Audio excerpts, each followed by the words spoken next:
Hello दोस्तों, आप सभी का स्वागत है हमारे YouTube channel SSC teaching line पे। दोस्तों देखिएगा, आज का हम लोग प्रैक्टिस सेट स्टार्ट कर रहे हैं और ये प्रैक्टिस सेट नंबर हमारा 4 है, जो कि हिंदी का ये प्रैक्टिस सेट हम लोग कर रहे हैं। इसमें हम लोग टोटल 40 प्रश्न देखेंगे एमसीक्यू के। तो चलिए स्टार्ट करते हैं हम लोग आज के ये प्रश्न, जो कि एग्जाम में पूछे जाने की संभावना रहेगी, ठीक ना। तो चलिएगा, आज का पहला प्रश्न स्टार्ट करते हैं और आप लोग बस वीडियो को लाइक शेयर कर दीजिएगा और चैनल को सब्सक्राइब जरूर कर लीजिएगा, ठीक ना। चलिए देखिएगा यहाँ पे, इनमें से कौन सी ध्वनि अवधि में नहीं है। इसमें से पूछा है कौन सी ध्वनि अवधि में नहीं होती है, बताइएगा। क, अड़, न और म। यह आपसे पूछा है कि कौन सी ध्वनि है जो कि अवधि में नहीं है। यह आपसे प्रश्न पूछा जाता है। अगर उच्चारण की बात की जाए तो यह हमारा यह कंठ से होता है, ठीक है ना। यह कंठ से उच्चारण होता है। यह जो होता है अड़, हमारा यह मूर्धा से उच्चारण होता है, इसको ध्यान रखिएगा।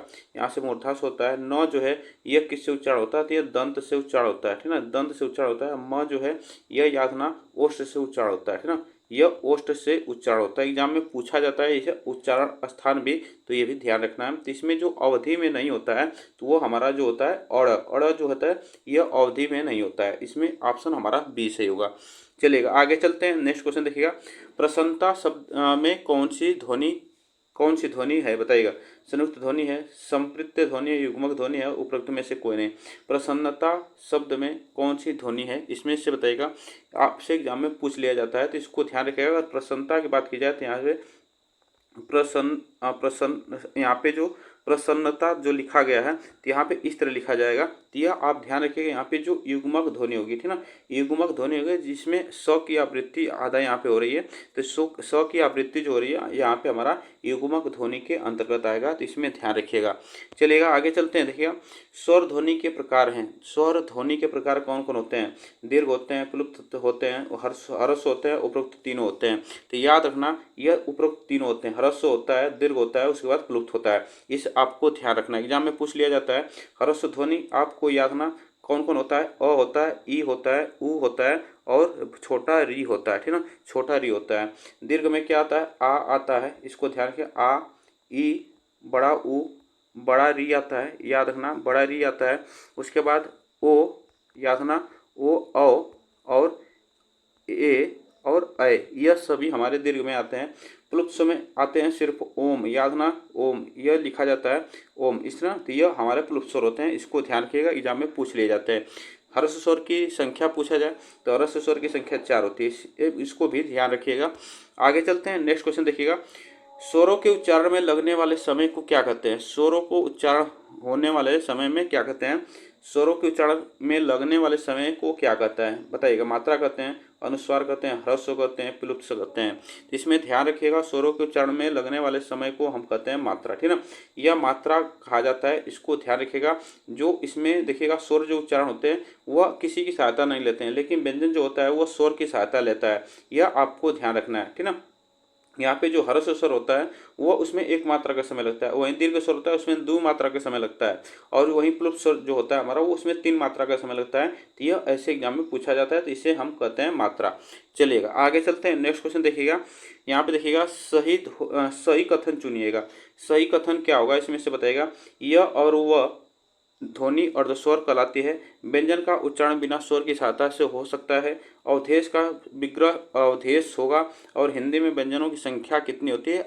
60 यहाँ पे लिखा है। तो इसको ध्यान रखिएगा कि यहाँ पे जो सही कथन आपसे पूछा है, तो सही कथन की बात की जाए तो यहाँ पे देखिएगा, य र ल व जो यहाँ पे जो हमारा आता है य और व, यह हमारा क्या होता है? अर्धस्वर होता है। यह बातें ध्यान रखिएगा, यह हमारा सही ऑप्शन है, य और व। देखिएगा, व्यंजन का उच्चारण बिना किसी स्वर की सहायता से हो सकता है, नहीं हो सकता है। यह याद रखना, जो व्यंजन है उसका उच्चारण जो होता है वह स्वर की सहायता से होता है। उसके बाद अवधेश का विग्रह किया जाएगा, तो अवधेश का विग्रह किया जाए तो इसका बनेगा, याद रखना अवधि, याद रखना अवधि, अवधि प्लस ईस बनेगा, अवधि प्लस ईस बनेगा, यह अवधेश का विग्रह होगा। हिंदी में व्यंजनों की संख्या कितनी होती है? तो हिंदी में व्यंजनों की संख्या अगर पूछा जाए तो 33 होती है। ध्यान रखिएगा 33 होती है, जिसमें से याद रखना स्पर्श व्यंजन, ठीक ना, स्पर्श व्यंजन याद रखना 25 होते हैं। और अंतःस्थ व्यंजन की बात की जाए तो यह 4 होते हैं। और उष्म व्यंजन ऊष्म व्यंजन की बात की जाए तो यहाँ पे 4 होते हैं। इन सभी को मिलाकर 33 व्यंजन होते हैं, या एग्जाम में पूछ लिया जाता है। चलिएगा आगे चलते हैं। इनमें से अंतःस्थ व्यंजन है बताएगा। इसमें से अंतःस्थ वर्ण कौन सा है? व है, आ है, ए है, औ है। इसमें से आप बताइएगा। देखिएगा यहाँ पे अंतःस्थ व्यंजन की बात की जा रही है, तो अंतःस्थ व्यंजन होते हैं य, र, ल, व, ठीक ना। यह जो होते हैं हमारे अंतःस्थ व्यंजन होते हैं, जिसमें से हमारा व जो है यह अंतःस्थ व्यंजन है, एग्जाम में पूछ लिया जाता है। देखिएगा यहाँ पे बात की जाए यहाँ पे अदर की, तो यहाँ पे देखिएगा जो ये हमारा दीर्घ स्वर होता है, ठीक ना, यह दीर्घ स्वर है, ये भी याद रखना। यह हमारा दीर्घ स्वर है, यह हमारा क्या, ये और ये हमारा संयुक्त स्वर है, ये भी याद रखना। यह संयुक्त स्वर है, यह आपसे एग्जाम में पूछ लिया जाता है। तो इसमें जो ऑप्शन से होगा हमारा ए ऑप्शन यहाँ पे सही है। चलेगा, इनमें से कौन सी ध्वनि अंतःस्थ नहीं है बताइएगा। इनमें से कौन सी ध्वनि अंतःस्थ नहीं है? अभी हम बता चुके हैं कौन सी ध्वनि अंतःस्थ नहीं है। य, र, ल, व, यह जो होते हैं हमारे अंतःस्थ व्यंजन होते हैं। तो य व यहाँ पे है, र भी है, हमारा ल भी है, जो हमारा यहाँ पे ब है यह नहीं है, ठीक ना।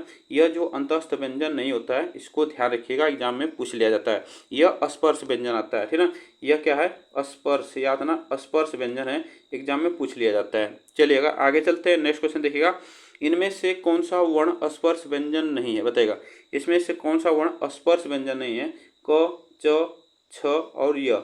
इसमें से आप ध्यान रखिएगा कि यहाँ पे स्पर्श व्यंजन नहीं है पूछा, तो इसमें ध्यान रखिएगा यह जो हमारा क्या अभी हम लोग पढ़े, यह अंतःस्थ व्यंजन है। क, च और छ जो है हमारा स्पर्श व्यंजन आता है।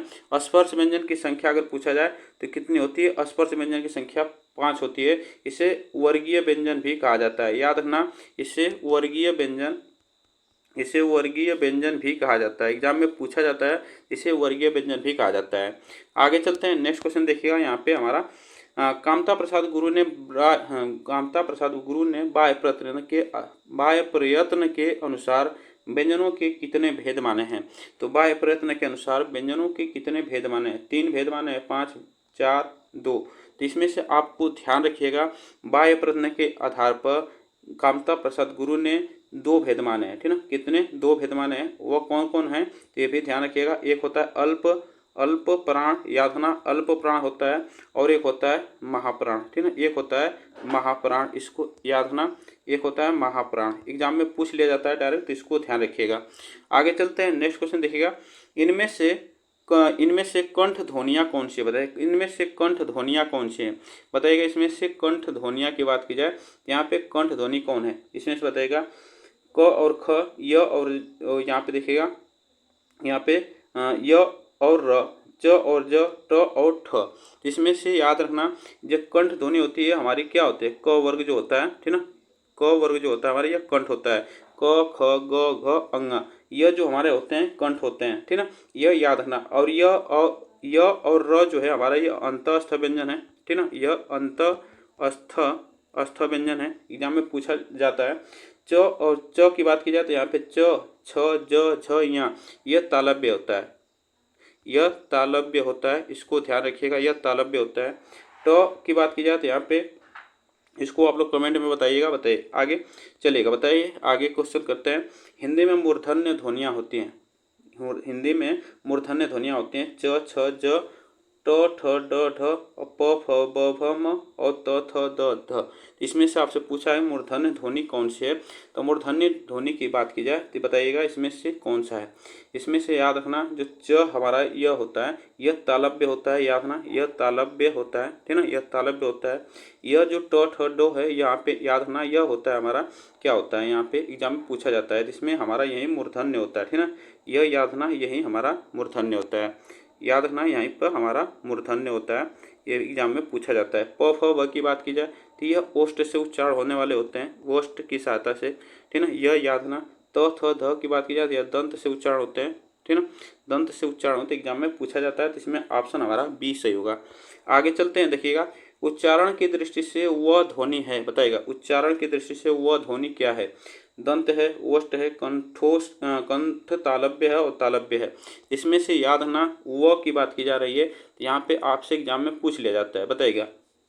दंत की बात किया, दंत में कौन आते हैं? तो यहाँ पे त वर्ग आता है, ठीक ना, याद रखना, त वर्ग जो स्पर्श व्यंजन होता है वो त वर्ग इसमें आता है। दंत ओष्ठ की बात की जाए तो दंत ओष्ठ सिर्फ हमारा जो आता है वो आता है, इसमें ऑप्शन हमारा बी सही होगा, ठीक है ना, बी ऑप्शन यहाँ पे सही होगा। कंठ तालव्य की बात की जाए तो इसमें हमारा आता है कंठ तालव्य में याद ना ए अय, ठीक ना, ए अय आता है, यह कंठ तालव्य में आता है, एग्जाम में पूछा जाता है। और तालव्य जो होता है च वर्ग होता है, ठीक ना, च वर्ग एग्जाम में पूछा जाता है तो च वर्ग होता है। चलिएगा आगे चलते हैं, नेक्स्ट क्वेश्चन देखिएगा। निम्नलिखित ध्वनियों में से कौन सी दंतोष्ठ है, बताइएगा दंतोष्ठ कौन सी है, थ है, फ है, म है और व है। तो दंतोष्ठ अभी हम बता चुके हैं कि दंतोष्ठ की बात की जाए इसमें से कौन सा है, तो ये अभी हम देखिएगा, ये भी बताए हैं व जो होता है हमारा दंतोष्ठ होता है, एग्जाम में पूछ लिया जाता है। चलिएगा आगे चलते हैं, नेक्स्ट क्वेश्चन देखिएगा। हिंदी की ओष्ठ व्यंजन ध्वनि है, बताइएगा हिंदी की ओष्ठ व्यंजन ध्वनि कौन सी होती है, बताइएगा इसमें से क होता है, थ होता है, म होता है और ज होता है। ओष्ठ की बात की जाए इसमें से बताइएगा कौन सा ऑप्शन सही होगा। यहाँ पे देखिएगा जो प वर्ग होता है, याद ना, प वर्ग जो होता है हमारा वह किससे उच्चारण होता है, ओष्ठ से उच्चारण, प फ ब भ म, तो यहाँ पे जो म आएगा यहाँ पे हमारा ओष्ठ से उच्चारण होता है, ये आपको ध्यान रखना है। चलिएगा आगे चलते हैं, नेक्स्ट क्वेश्चन देखिएगा। यहाँ पे निम्नलिखित में से हिंदी की कंठ, याद ना यहाँ पे कंठ ध्वनि है, बताइए हिंदी की कंठ ध्वनि कौन सी है, ई है, त है, फ है और ख है। इसमें से बताइएगा इसमें से कौन सी कंठ ध्वनि है, एग्जाम में पूछ लिया जाता है, इसमें से बताइएगा कौन सा ऑप्शन हमारा से होगा। तो अभी हम लोग पढ़ रहे हैं कि कंठ में कौन आता है, क ख ग घ आता है, तो इसमें जो हमारा ख है यहाँ पे हमारा कंठ है, ठीक है, इसमें एग्जाम में पूछा जाता है। ई जो स्वर है हमारा यह तालव्य है, ठीक है, तालु से उच्चारण होता है, इसको ध्यान रखिएगा, यह तालु से उच्चारण होता है, एग्जाम में पूछा जाता है, यह तालव्य स्वर होता है। आगे चलते हैं, नेक्स्ट क्वेश्चन देखिएगा। निम्नलिखित में से ओष्ठ ध्वनि नहीं है, बताइएगा ओष्ठ ध्वनि नहीं है इसमें से, च में, प में, भ में, यहाँ पे बताइएगा और म में, इसमें से कौन सा हमारा ओष्ठ ध्वनि नहीं है, इसमें आपको बताना है इसमें से कौन सा ऑप्शन हमारा सही होगा। तो ओष्ठ ध्वनि इसमें से जो नहीं है हमारा च, ठीक ना, यह किससे उच्चारण होता है, तालव्य से, यह तालव्य से उच्चारण होता है, इसमें ऑप्शन हमारा ए सही है। चलिएगा आगे चलते हैं। द ध्वनि का उच्चारण स्थान का आधार होता है, द ध्वनि का उच्चारण स्थान होता है किसका, तालव्य से, दंत से, कंठ से और ओष्ठ से। तो द ध्वनि का उच्चारण स्थान होता है किससे, एग्जाम में पूछा जाता है, तो यह याद ना, त थ द ध न, यहाँ पे देखिए त थ द ध न, यहाँ पे जो हमारा द है यह याद ना दंत से होता है, यह सभी जो वर्ण होते हैं हमारे दंत से उच्चारण होते हैं, एग्जाम में आपसे पूछा जा सकता है। चलिएगा आगे चलते हैं, नेक्स्ट क्वेश्चन देखिएगा। निम्नलिखित में से कौन मूर्धन्य ध्वनि नहीं है, बताइएगा इसमें से कौन मूर्धन्य ध्वनि नहीं है, ट ठ ड, यहाँ पे ढ और ख, इसमें से याद रखना मूर्धन्य ध्वनि कौन होती है हमारी, ट ठ ड ढ न, याद रखना ट ठ ड, याद रखना ट ठ ड ढ न, यह जो होता है हमारा मूर्धन्य ध्वनि होती है, इसमें से पूछा है तो यहाँ पे तो डी ऑप्शन हमारा से होगा। यह जो ख है हमारा यह कंठ होता है, ठीक ना, यह कंठ होता है, एग्जाम में पूछा जाता है। आगे चलते हैं, देखिएगा ओ और किस प्रकार के वर्ण है, ओ और ओ किस प्रकार के वर्ण है, बताइएगा तालव्य होते हैं, कंठ होते हैं, दंतोष्ठ होते हैं, कंठोष्ठ होते हैं, इसमें से बताइएगा कौन सा ऑप्शन यहाँ पे से होगा, एग्जाम में पूछा जा सकता है, तो इसमें ध्यान रखिएगा यह जो हमारे वर्ण होते हैं यह कंठोष्ठ होते हैं, कंठ और ओष्ठ से यह उच्चारण होते हैं, इसमें आपको ध्यान रखना है, कंठ और ओष्ठ से उच्चारण होते हैं, एग्जाम में पूछ लिया जाता है। चलिएगा आगे चलते हैं, देखिएगा हिंदी की स ध्वनि है, बताइएगा जो ये बड़ा वाला स होता है इसका उच्चारण किससे होता है, मूर्धन्य से होता है, तालव्य से होता है, दंत से होता है, ओष्ठ से होता है, तो यह आपको बताना है। देखिएगा हमारे हिंदी में कितने हमारे स होते हैं, तो यह याद रखना 3 स होते हैं, एक बड़ा, एक छोटा, एक मझला होता है, एक छोटा होता है, यह 3 स होते हैं और तीनों का जो उच्चारण स्थान होता है वह अलग अलग होता है। देखिएगा जो हमारा यह स है बड़ा वाला, ये इसका उच्चारण स्थान आपसे पूछा जाएगा तो इसका तालव्य होता है, ठीक ना, यह तालव्य उच्चारण होता है। इसका जो हमारा पेट फरुआ जो स होता है ये इसका मूर्धा होता है, इसका उच्चारण स्थान मूर्धा होता है, और ये जो छोटा वाला स होता है इसका दंत होता है, ठीक ना, यह दंत होता है, एग्जाम में पूछ लिया जाता है। तो इसमें जो ऑप्शन सही होगा हमारा बी ऑप्शन यहाँ पे सही है। चलिएगा आगे चलते हैं। निम्नलिखित में से दंत ध्वनि है, इसमें से बताइएगा दंत ध्वनि कौन सी है, बताइएगा क है, ख है, त है और प है, इसमें से बताइएगा कौन सा ऑप्शन हमारा सही होगा, यह आपसे पूछा जाता है। यहाँ पे दो दंत की बात किया तो त, थ, द, ध, न, यह भी हम बताएं कि यह दंत से उच्चारण होते हैं, तो इसमें जो ऑप्शन हमारा सही होगा यहाँ पे सी ऑप्शन हमारा सही है, ठीक ना। चलिएगा, हिंदी की ब ध्वनियाँ हैं, बताइएगा हिंदी की ब ध्वनियाँ किससे उच्चारण होती है? दंत से होती है, ओष्ठ से होती है, मूर्धन्य से होती है, तालव्य से होती है। हिंदी की ब ध्वनियाँ आपको बताना है, इसमें से कौन सा ऑप्शन हमारा सही होगा यह आपको बताना है। तो इसमें देखिएगा जो ब ध्वनियाँ होती है इसमें प, फ, ब, भ, म, यह जो आते हैं वर्ड हमारे, यह किससे उच्चारण होते हैं? तो यह ओष्ठ से उच्चारण होते हैं, ठीक ना। यह सभी ओष्ठ से उच्चारण होते हैं, एग्जाम में पूछ लिया जाता है, तो आप इसको ध्यान रखिएगा। चलिएगा, यह ओष्ठ ध्वनियाँ होती हैं, ठीक ना।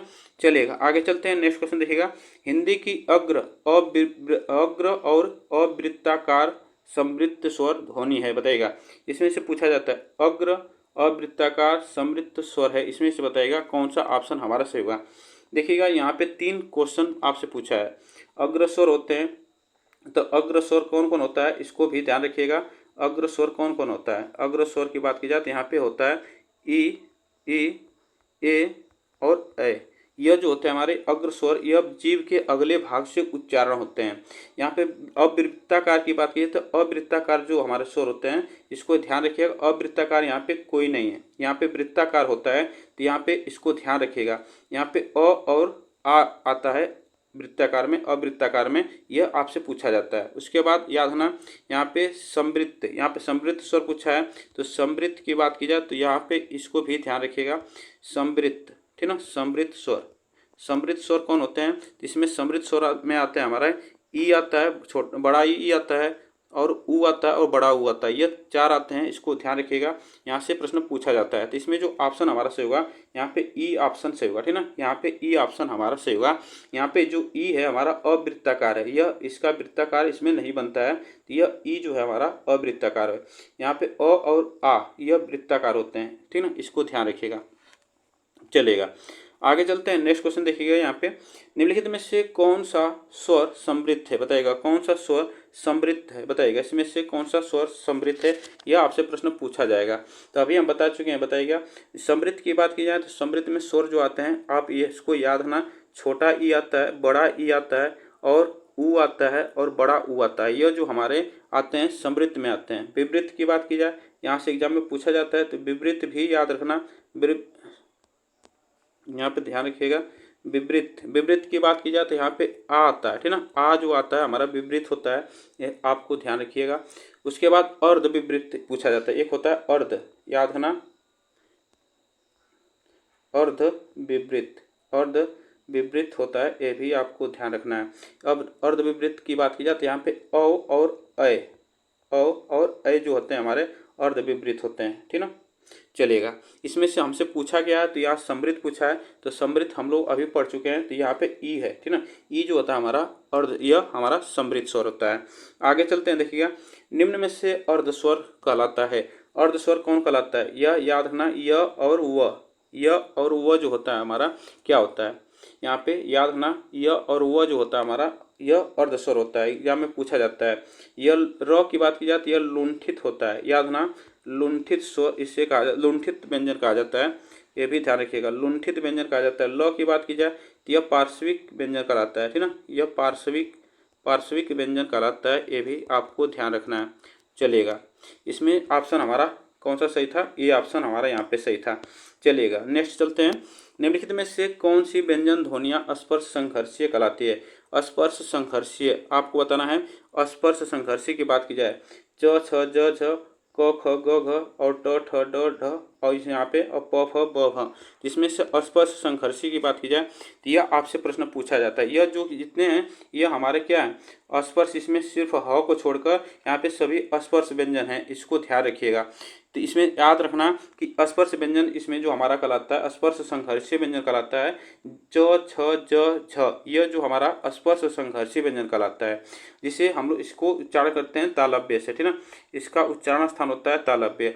क ख ग घ इसका कंठ से होता है, याद रखना, कंठ से उच्चारण होता है, इसको ध्यान रखिएगा। यहाँ पे यह कंठ से उच्चारण होता है। ट ठ की बात की जाए यह किससे होता है, इसको आप बताइएगा। प फ ब इसको ध्यान रखिएगा, ओष्ठ से उच्चारण होता है, ठीक ना, यह ओष्ठ से उच्चारण होता है। और ट ठ आप बताइए किससे उच्चारण होता है। आगे चलते हैं। निम्नलिखित में से अघोष अल्प प्राण ध्वनि कौन सी है? अघोष अल्प प्राण ध्वनि की, यहाँ पे देखिए अघोष हो और अल्प प्राण हो, इसमें से आपको ध्यान रखना है। तो देखिएगा इसमें से पूछा है झ और ठ और य, ज और क। इसमें से आप याद रखना कि अघोष, अघोष में होता क्या है कि स्पर्शीय व्यंजन का याद रखना। स्पर्शीय व्यंजन जो होते हैं उसके पहला याद रखना, पहला और दूसरा जो व्यंजन होते हैं वह सभी अघोष होते हैं। और अल्प प्राण की बात की जाए तो अल्प प्राण में होता है पहला, तीसरा और पांचवा होते हैं ना। तो यहाँ पे इस हिसाब से देखा जाता है। तो जब इसको हम मिलाएंगे तो हमारा जब यहाँ पे ऑप्शन जो सही होगा हमारे यहाँ पे देखिएगा, यहाँ पे क ऑप्शन सही होगा, ठीक ना।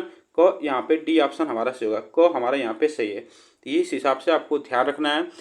चलेगा आगे चलते हैं। नेक्स्ट क्वेश्चन देखिएगा, निम्नलिखित में से कौन सा सघोष महाप्राण है बताइएगा। यहाँ पे सघोष महाप्राण पूछा है। तो सघोष महाप्राण की बात किया तो सघोष में क्या होता है, तीसरा, चौथा और पांचवा जो वर्ण होते हैं वह सघोष होते हैं, और महाप्राण में दूसरा और चौथा जो होते हैं वह महाप्राण होते हैं। यह आप बताइएगा कौन सा ऑप्शन यहाँ पे सही है। इसमें से जब ऐसे प्रश्न पूछा जाएगा तो इसको ध्यान रखिएगा, यहाँ पे जो झ है हमारा यह सघोष और महाप्राण है, ठीक ना। झ जो है सघोष और महाप्राण होता है। आगे चलते हैं। नेक्स्ट क्वेश्चन देखिएगा, इनमें से कौन सा व्यंजन अल्प प्राण है, कौन सा व्यंजन अल्प प्राण है बताइएगा। अल्प प्राण हम बताए हैं कि 1, 2 और 5, 1, 3 और 5, 1, 3, 5 जो होता है यह व्यंजन जो होते हैं वह अल्प प्राण होते हैं, अल्प प्राण होते हैं, जो कि आपसे पूछा जा सकता है। बताइएगा इसमें से कौन सा ऑप्शन से होगा। तो यहाँ पे च जो हमारा होगा ना, यहाँ पे अल्प प्राण होगा, अल्प प्राण यहाँ पे हमारा च है। चलेगा आगे चलते हैं। नेक्स्ट क्वेश्चन देखिएगा हम एक वीडियो लाएंगे अल्प प्राण और महाप्राण की, और एक वीडियो लाएंगे हम अघोष और सघोष की। तो यह इससे हम लोग सभी व्यंजन को भी एक बार अल्प प्राण, महाप्राण और सघोष में हम लोग देख सकते हैं। तो उसको हम एक एक वीडियो उसको लाएंगे, छोटा सा वीडियो, लेकिन मोस्ट इम्पॉर्टेंट वो टॉपिक होगा, वीडियो होगा। देखिएगा हिंदी के स्पर्श व्यंजन के पांचों वर्गों के दूसरे और चौथे वर्ण होते हैं, अल्प प्राण, महाप्राण, घोष और अघोष। तो दूसरे और चौथे अभी हम बताए हैं कि जो दूसरा और चौथा जो होता है वो हमारा महाप्राण होता है, ठीक ना, वह महाप्राण होता है। अल्प प्राण में क्या होता है, अल्प प्राण हमारा होता है 1, 3, 5, यह पहला, तीसरा और पांचवा होता है। अघोष जो होता है इसी को सघोष कहा जाता है, तो यह तीसरा, चौथा और पांचवा होता है। और अघोष की बात की जाए तो अघोष में हमारा पहला और दूसरा होता है, ठीक ना। यह आप ध्यान रखिएगा। तो इसमें जो ऑप्शन बी हमारा यहाँ पे सही है। चलेगा, निम्नलिखित में से व्यंजनों में कौन सा महाप्राण है, व्यंजनों में कौन सा महाप्राण है, यह आप बताइएगा। व्यंजनों में कौन सा महाप्राण है, एग्जाम में पूछ लिया जाता है, बताइएगा। क, ग, ड और ठ। तो यहाँ पे महाप्राण की बात की जाए तो यहाँ पे हमारा ठ जो आएगा हमारा यह महाप्राण में आएगा, ठीक ना, महाप्राण। चलेगा आगे चलते हैं। नेक्स्ट क्वेश्चन देखिएगा, महाप्राण ध्वनियाँ व्यंजन वर्ग में किससे संबंधित है। तो यह महाप्राण ध्वनियाँ व्यंजन वर्ग में किससे संबंधित है, पहला, दूसरा, दूसरा तीसरा, दूसरा चौथा और पहला चौथा। तो यह महाप्राण में दूसरा चौथा जो होता है यह होता है संबंधित से व्यंजन वर्ग से। चलेगा आगे चलते हैं। निम्न में से कौन सा अल्प प्राण ध्वनि है, कौन सा अल्प प्राण ध्वनि है। अल्प प्राण जो होता है तीसरा, पहला, तीसरा और पांचवा होता है अल्प प्राण। इसमें से आपको याद रखना है, यहाँ से पूछा है तो इसमें ध्यान रखिएगा जो हमारा पहला वर्ण होता है यह क होता है, यह इसको ध्यान रखिएगा, यही हमारा सही है, ठीक ना। चलिएगा आगे चलते हैं। नेक्स्ट क्वेश्चन देखिएगा, आगे चलते हैं। नेक्स्ट क्वेश्चन है हमारा स के अंतर्गत आते हैं। यहाँ पे देखिएगा स, मूर्धन्य स, छोटा स और ह, यह जो आते हैं हमारे किस में आते हैं, ऊष्म व्यंजन में, स्पर्श व्यंजन में, अंतःस्थ व्यंजन में, संयुक्त व्यंजन में। तो यह आपसे प्रश्न पूछा है, तो याद रखना यहाँ से यह जो वर्ण आते हैं हमारे ऊष्म व्यंजन आते हैं, ठीक ना, यह ऊष्म व्यंजन में आते हैं। स्पर्श व्यंजन तो हम लोग जान चुके हैं, अंतःस्थ य, र, ल, व ये होते हैं। संयुक्त व्यंजन जो होते हैं स, स्र, यहाँ पे देखिएगा स्र, छत्र और स्र, यहाँ पे देखिएगा यहाँ पे होता है स, यहाँ पे एक मिनट, छत्री, त्र और अज्ञ, यह जो होते हैं हमारे चार, यह संयुक्त व्यंजन होते हैं, इसको भी आपको याद रखना है। चलेगा आगे चलते हैं। अनुनासिक व्यंजन कौन से होते हैं, अनुनासिक व्यंजन कौन से होते हैं। अनुनासिक व्यंजन की बात की जाए तो यहाँ पे कौन होते हैं, देखिएगा अनुनासिक व्यंजन होते हैं अड़, यहाँ पे अंग, याद रखना, अंग होता है, य होता है, अड़ होता है, न होता है और म, ठीक ना, यह होते हैं अनुनासिक व्यंजन, जो कि यह वर्ग का पांचवा व्यंजन होते हैं, पांचवा अक्षर होते हैं। यह ऑप्शन हमारा सही होगा डी, ठीक ना। चलिएगा आगे चलते हैं। नेक्स्ट क्वेश्चन देखिएगा यहाँ पे मूर्धन्य ध्वनियाँ कौन सी है, मूर्धन्य ध्वनियाँ कौन सी हैं ये आपको बताना है। च छ ज झ ट ठ ड ढ और त थ द ध और प फ ब भ। तो मूर्धन्य ध्वनिया की बात की जाए यहाँ पे यह च छ यह हमारा तालव्य होता है, यह याद रखना तालव्य होता है, एग्जाम में पूछ लिया जाता है, बताइएगा। ट ठ की बात की जाए त थ और प फ, यहाँ पे जो मूर्धन्य होता है, मूर्धन्य की बात की जाए तो यहाँ पे हमारा बी ऑप्शन से होगा। ट ठ जो मूर्धन्य होता है और प फ ब यह ओष्ठ से उच्चारण होते हैं, यह ओष्ठ व्यंजन होते हैं, ठीक ना, यह ओष्ठ व्यंजन होते हैं। और त थ यह दंती व्यंजन होते हैं, ठीक ना, यह दंती व्यंजन होते हैं, एग्जाम में पूछा जा सकता है। आगे चलते हैं, देखिएगा निम्न में से कौन सा वर्ण अघोष व्यंजन है, अघोष व्यंजन कौन सा है यह आपको बताना है। अघोष व्यंजन में क्या होता है, पहला और दूसरा जो वर्ण होते हैं वो अघोष होते हैं। तो यह याद रखना, च जो है हमारा पहला है, इसको ध्यान रखिएगा, पहला वर्ण आता है यह, इसको ध्यान रखिएगा तालव्य व्यंजन में। तो यह हमारा सी ऑप्शन यहाँ पे सही है। चलिएगा देखिएगा निम्न में से कौन सा वर्ण घोष व्यंजन है, कौन सा वर्ण जो है घोष व्यंजन है। अड़ है, त है, थ है और प है। तो यहाँ पे वर्ण में कौन सा घोष व्यंजन आता है तो वो हमारा ड आता है, ठीक ना। ड जो हमारा घोष, इसे को कहा जाता है सघोष, इसी को कहा जाता है सघोष, इसको भी ध्यान रखिएगा, एग्जाम में पूछा जा सकता है। आगे चलते हैं। महाप्राण किसे कहा जाता है, महाप्राण किसे कहा जाता है। जिन वर्णों के उच्चारण में मुख से कम श्वास निकले, जिन वर्णों के उच्चारण में मुख से अधिक श्वास निकले, जिन शब्दों के उच्चारण में अधिक श्वास निकले और जिन शब्दों के उच्चारण में कम श्वास निकले। यह आपसे प्रश्न पूछा है तो यह याद रखना, जिन वर्णों के उच्चारण में मुख से अधिक श्वास निकले वो हमारा होता है महाप्राण। आगे चलते हैं, देखिएगा वर्णमाला किसे कहते हैं, वर्णमाला किसे कहते हैं। शब्द समूह को कहते हैं, वर्णों के संकलन को कहते हैं, शब्द गणना को कहते हैं, वर्णों के व्यवस्थित समूह को कहते हैं। तो यह आप ध्यान रखिएगा, वर्णमाला कहते हैं हम लोग, याद रखना वर्णों के व्यवस्थित समूह को, ठीक ना, वर्णों के व्यवस्थित समूह को हम लोग वर्णमाला कहते हैं। तो यह हम लोग पूरे 40 क्वेश्चन आज कर लिए। आप लोग बताइएगा यह टॉपिक कैसा लगा, वीडियो को बस आप लोग लाइक शेयर कर दीजिएगा। तब तक के लिए थैंक यू सो मच आप सभी को, और चैनल को सब्सक्राइब जरूर करिएगा। तब तक के लिए